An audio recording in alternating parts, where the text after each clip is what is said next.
Comment un chef de char de 25 ans a-t-il pu sauver 600 soldats encerclés en Normandie, tout en servant l'une des divisions les plus sanguinaires du Troisième Reich? Aujourd'hui, on parle de Fritz Langanke.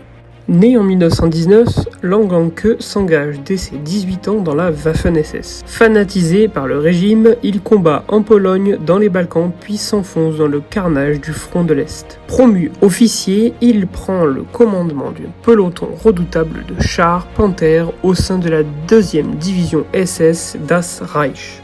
Mais parler de Langanke, c'est parler de la Das Reich. En 1944, alors que sa division remonte vers la Normandie, elle commet d'effroyables atrocités dont le massacre de Tulle et d'Oradour-sur-Glane. En tant qu'officier SS, Langanke est le pur produit de cette machine de guerre criminelle qui ne fait aucune distinction entre civils et combattants. Sur le plan purement tactique, il devient pourtant une légende militaire. Fin juillet 1944, près de Coutances, les lignes allemandes s'effondrent. Avec son Panther numéro 211, Langanke prend la tête d'une colonne survivante.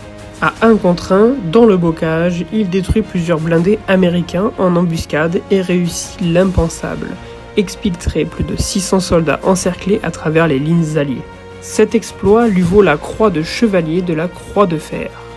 Quelques mois plus tard, il s'illustre à nouveau dans les duels de chars meurtriers dans la bataille des Ardennes dans le froid glacial de décembre 1944. Survivant à la guerre, il s'éteint en 2012 à l'âge de 92 ans. Un parcours qui rappelle le double visage de la Waffen-SS, une efficacité tactique redoutable au service de l'une des pires barbaries de l'histoire.